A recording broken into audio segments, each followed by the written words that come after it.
Let's continue to examine two more scientific unknowables of the very first verse in the Bible.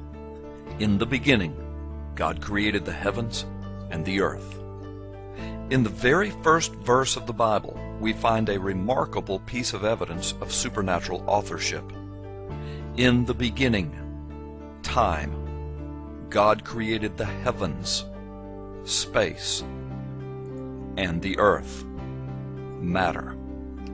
The Bible speaks of the creation of time, space, and matter in the very first verse. For thousands of years, scientists and philosophers had speculated about the basic components or makeup of the universe. It wasn't until the 20th century that physicists confirmed that the universe, at its foundation, consists of space, time, and matter. In fact, space and time are so tightly linked that astrophysicists now speak of a space-time continuum. While scientific and philosophical speculations about the basic structure of the universe has varied widely, the fact that the universe consists basically of space, time, and matter, a scientifically accepted fact since the 20th century, was clearly foreseen in the very first verse of the Bible, written 30 centuries ago. How could the writer of Genesis and the first verse of the Bible have known of this scientific truth that would not be confirmed until over 2,000 years later?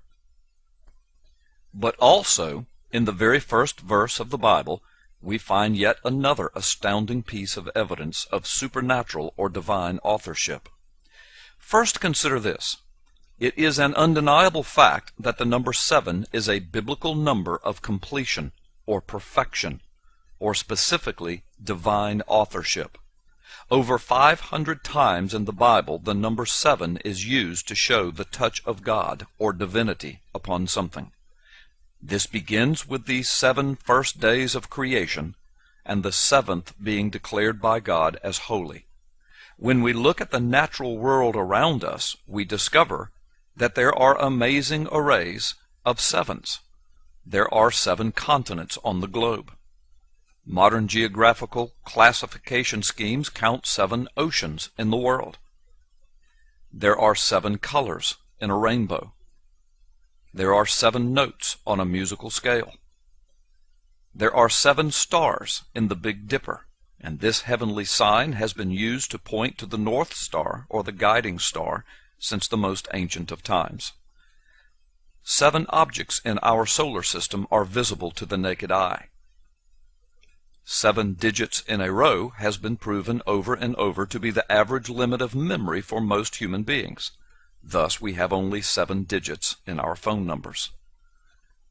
There are 7 metals of antiquity upon which civilization was based.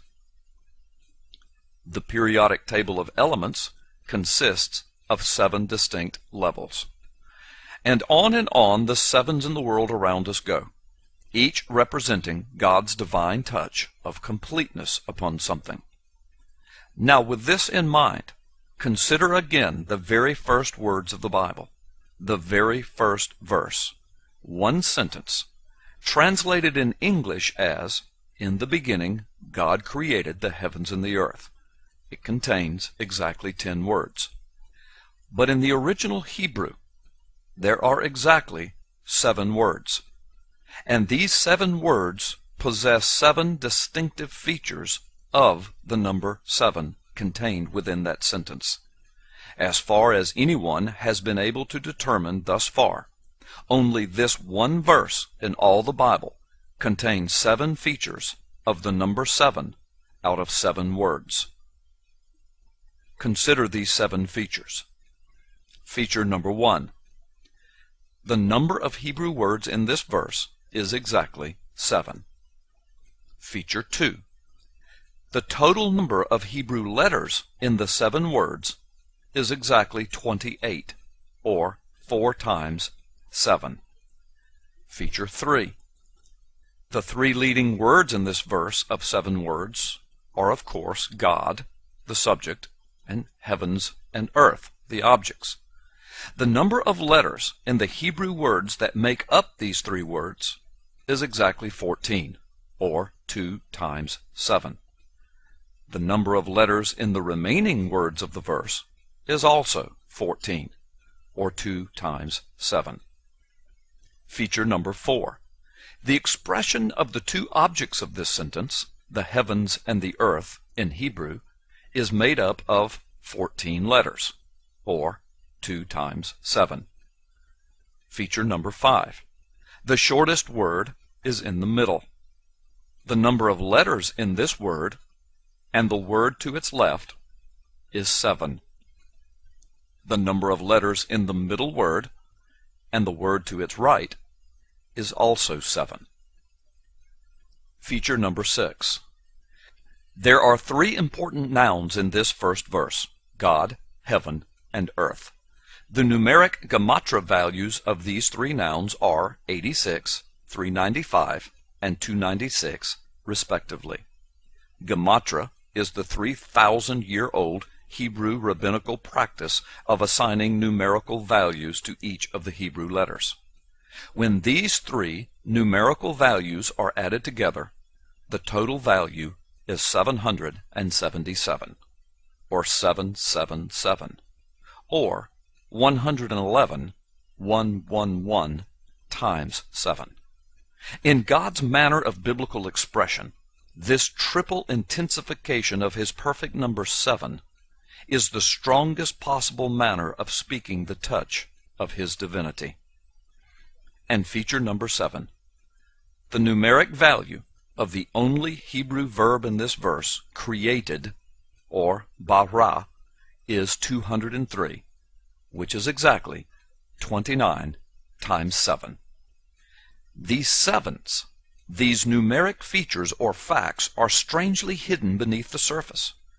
They are truly beyond the view of ordinary readers of the Hebrew text, and they are discovered only by special investigation and counting.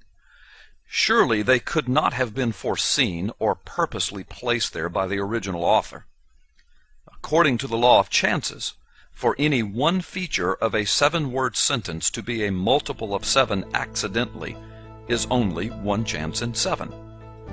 But for 7 features of this one 7-word sentence to be a multiple of 7 accidentally is 1 chance in 823,543.